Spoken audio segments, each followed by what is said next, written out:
But at the end of the day, Mas, kalau kita sudah mau mati, itu nggak ada orang nyesel kenapa kok tidak hidup lebih nyaman dulunya. Gitu Pak ya. Pasti kita nyesel kenapa tidak berkontribusi lebih besar. Oke, Masya Allah. Kenapa kok hidup saya cuma sekali dan sebentar ini tidak bermanfaat lebih banyak untuk lebih banyak orang.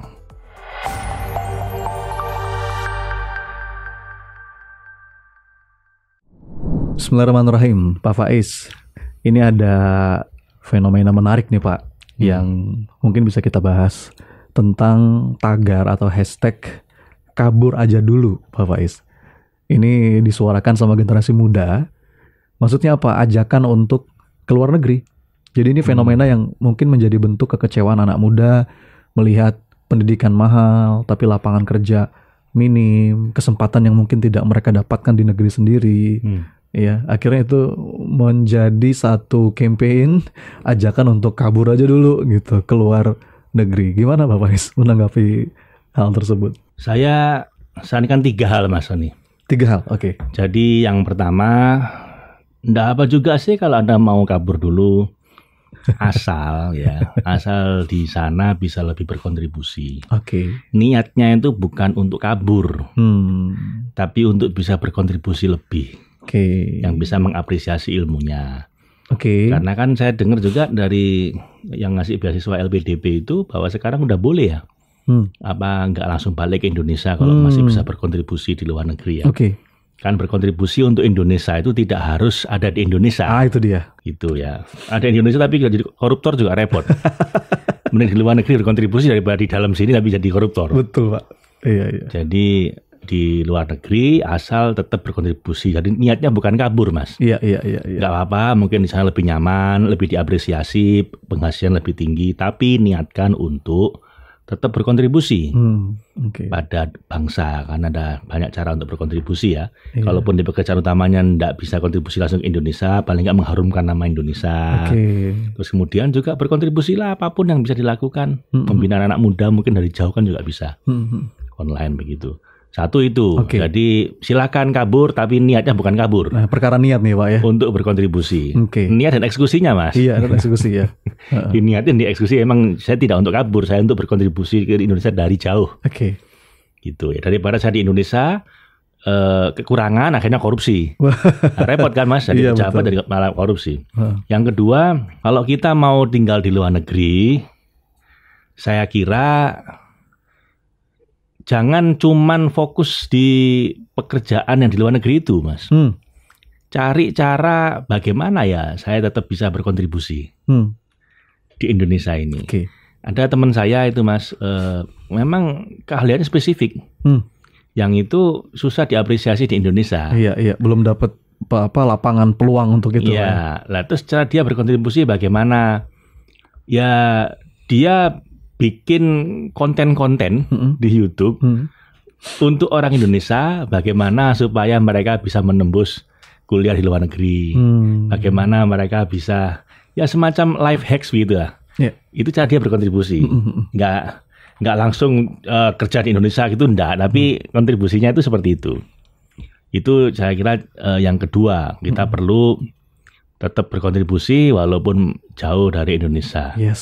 Nah, yang ketiga, saya kira kalaupun benar-benar susah nyari kontribusi di Indonesia, saya kira tetap tidak apa-apa sih Mas. Gak apa-apa ya Pak? Yang penting tetap berkontribusi untuk umat manusia. Iya. Ya, jadi, karena ada yang meragukan nasionalisme nih. Berarti kalau keluar negeri Anda tidak punya nasionalisme, nggak cinta sama tanah air. Gimana tuh Pak? Ya, mungkin dia cinta tapi belum tahu cara bagaimana mewujudkan cintanya pada tanah air. Belum nemu dari sisi keahlian dia. Tapi kan dia tetap cinta pada umat manusia, dia bisa kontribusi di sana juga. Kalau bagi saya itu yang penting jangan ngerusak.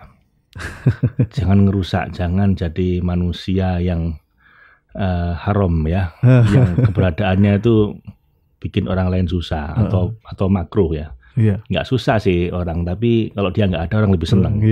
Jangan begitu. Jadi di Indonesia maupun di luar negeri saya kira kok enggak masalah ya bagi saya. Cuman kalau saya pribadi Mas Sony ya. Gimana Pak Faiz? Saya kan juga pernah sekolah ke luar negeri dan itu berkali-kali. Ada yang short course, ada yang ngambil S2. Saya pernah di Harvard, di Inggris, di mana? Di Malaysia, di Singapura. Jadi tahu nuansa psikologis atau kebatinannya teman-teman yang di luar negeri ini. Saya ngerasakan itu. Saya tuh ya pulang ke Indonesia ya. Dengan segala macam permasalahannya itu saya nangis. Misalnya dari pesawat itu mulai kelihatan Jakarta gitu dengan semua kemacetan keruwetannya ini, itu saya berbesmili Mas, terharu gitu. Saya berpikir inilah tanah air saya dengan segala macam permasalahannya. Justru ketika saya tinggal di Melbourne, itu the most livable city in the world. Paling nyaman ya di sana. Paling nyaman di Vancouver juga begitu. Itu enak di sana. Tapi ya kayak meaningless saya. Saya merasa hidup saya kurang bermakna. Saya mau berkontribusi apa lagi? Ya bisa sih, tapi tipis-tipis. Ibaratnya jadi sekrup kecil gitu di sana. Tapi ketika di Indonesia, justru karena ada banyak masalahnya, room of improvement-nya itu lebih luas. Room for improvement-nya itu lebih besar. Saya mungkin bisa berkontribusi lebih besar, walaupun mungkin bisa jadi penghasilannya lebih kecil. Iya. Nah, ini kembali ke orangnya masing-masing. Anda nyari nyaman atau nyari kontribusi. But at the end of the day, Mas, kalau kita sudah mau mati, itu nggak ada orang nyesel kenapa kok tidak hidup lebih nyaman dulunya. Gitu Pak ya. Pasti kita nyesel kenapa tidak berkontribusi lebih besar. Masya Allah.